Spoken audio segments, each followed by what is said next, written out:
नमस्कार दोस्तों, मैं विवेक श्रीवास्तव एक बार फिर हाजिर हूँ आपको जागरूक करने वाले कार्यक्रम के साथ, जिसका नाम है चुप भी तोड़। आज का ये कार्यक्रम शुरू करने से पहले इस वीडियो पर एक नजर डालें। कर्ज लेकर माँ बाप ने पढ़ाया, एड़ियां रगड़ रगड़ कर डिग्री हासिल की, डिग्री मिली पर नौकरी नहीं। वारे मेरे देश की सरकार, 10 साल में सरकार ने सिर्फ अपनी नौकरी बचाई है। इस सरकार में यही होता है बॉस, नौजवानों को रोजगार ना देने वालों जनता माफ नहीं करेगी। चलो हालात बदले, देश की सरकार बदले, भाजपा को वोट दे, अब की बार मोदी सरकार। तो ये थे नौजवानों से किए गए वादे। और आज हमारे देश में जो अव्यवस्था व्याप्त है, उसकी जड़ में बेरोजगारी की समस्या सबसे विकराल है। आए दिन लूट खसोट, छीना झपटी, चोरी डकैती, हड़ताल आदि कुव्यवस्था इसी समस्या का दुष्परिणाम है। सरल शब्दों में हम बेरोजगारी को समझे तो काम करने के योग्य इच्छुक व्यक्तियों को कोई काम न मिलना बेरोजगारी है। बच्चे, वृद्ध, दिव्यांग और साधु संत बेरोजगारी की श्रेणी में नहीं आते हैं। भारत में बेरोजगारी के अनेक रूप हैं। बेरोजगारी में एक वर्ग तो उन लोगों का है जो अशिक्षित या अर्धशिक्षित हैं और रोजी रोटी की तलाश में भटक रहे हैं। दूसरा वर्ग उन बेरोजगारों का है जो शिक्षित हैं लेकिन उसकी आजीविका के लिए पर्याप्त साधन नहीं है। बेरोजगारी की समस्या से शहर और गांव दोनों प्रभावित हैं।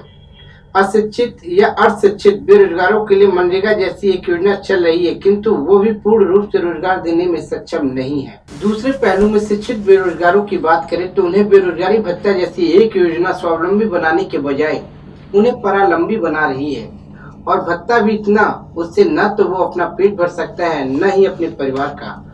आंकड़ों की बात करें तो 2014 में केंद्र की मोदी सरकार ने देश के युवाओं को आने वाले 5 सालों में 2 करोड़ रोजगार देने का वादा किया था, पर 3 सालों में अब तक 2 लाख रोजगार भी युवाओं को नहीं दे पाई। केंद्र सरकार के अधीन आने वाले सरकारी विभागों में भी मोदी सरकार नौकरी देने में फिसड्डी रही। मोदी सरकार में मंत्री श्री जितेंद्र सिंह ने रोजगार के ऊपर पूछे गए एक प्रश्न का उत्तर देते हुए जो बताया वो बहुत ही चौंकाने वाले हैं। सरकारी आंकड़ों के अनुसार जहां 2013 में मनमोहन सरकार के दौरान 1,51,841 लोगों को नौकरी मिली थी, तो वहीं 2015 में मोदी सरकार के दौरान सिर्फ 15,877 लोगों को ही नौकरी मिली। इस सरकारी आंकड़ों के तहत मोदी सरकार में 2013 से 2015 के बीच रोजगार में 89% की गिरावट हुई। आपको जानकर हैरानी होगी कि प्रधानमंत्री जी ने 2014 में 2 करोड़ नौजवानों को नौकरी देने का वादा किया था। रोजगार के मामले में देश की प्राइवेट कंपनियों की हालत भी बहुत ही खराब है। जहां एल&टी जैसी बड़ी कंपनियों ने अप्रैल 2016 से जनवरी 2017 तक अपने 16,000 नियमित और 50,000 अनियमित लोगों को यह कहकर निकाल दिया कि पिछले 2 वर्षों से व्यापार मंदा हो गया है।